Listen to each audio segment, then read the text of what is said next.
શ્રાવકના વાર્ષિક 11 કર્તવ્યમાં મહાપૂજાનું કર્તવ્ય આવે છે.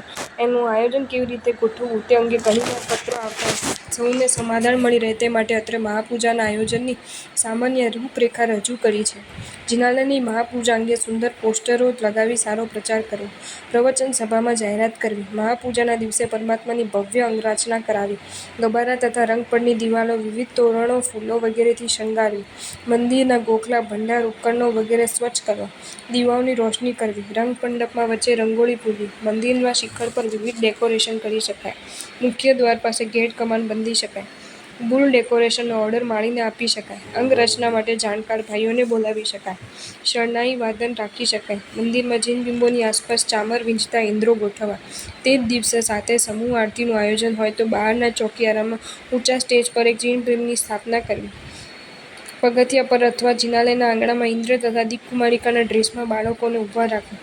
તે લોકો દર્શનાર્થીઓનું કંકુ, તિલક, અક્ષત, ગુલાબજળ, જળીથી તેમજ પધારો પધારો પ્રભુના દર્શને પધારે એવા મધુર શબ્દોથી સ્વાગત કરે. વોલન્ટિયરો દર્શનાર્થીઓને ઘસારો વધારે હોય તો લાઈનોમાં બધાને ગોઠવી અને ક્રમ જ જવા દે. ઇન આઉટના 2 દરવાજા જુદા રાખવા. પત્રિકાના મેટરનો નમૂનો આ સાથે રજૂ કરેલ છે. અરે ભાઈ, આંખ મળી છે પ્રભુના દર્શન માટે. આવો પધારો, પ્રભુના મંદિરમાં પગ મૂકો, પ્રભુની સામે જુઓ, જરા નજરથી નજર મિલાવો. આજે તમને પરમાત્માનું દર્શન કંઈક નોખું અને સાવ અનોખું જ થશે.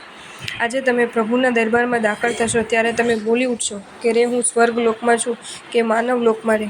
જિંદગી આખીમાં આવું તો ક્યારેય નિહાળ્યું નહોતું. તમારા જ એવા સમજુ, શાણા ને ડાયા માણસોને વધુ શું કહીએ. ટૂંકમાં એટલું જ કહીએ છે કે આપ સૂચિત સમયે પરિવાર સાથે એકવાર દર્શને પધારો.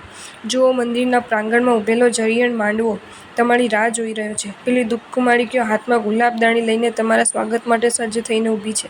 મંદિરના શિખરે દીવડાઓ ટમટમી રહ્યા છે. ફૂલોની સુગંધ ચોમેર વેરાઈ રહી છે. શરણાઈના સૂર બાજી રહ્યા છે. ગગન ગાજી રહ્યું છે. માનવ મહેરામણ ચારે કોરથી ઉમટી રહ્યો છે. સમગ્ર મંદિરને વિવિધ ડેકોરેશનથી મઢી દેવામાં આવ્યું છે. આજના દિવસે બધા જ પ્રોગ્રામ મુલતવી રાખી સકલ પરિવાર સાથે પરમાત્માના દર્શન પ્રોગ્રામ મનાવશો. ગામ પડગામથી હજારો નર-નારીઓ આજના દિવસે ઉમટી પડશે. આપ સવેલાસર પધારી જશો જેથી લાંબો સમય લાઈનમાં ઊભું રહેવું ન પડે.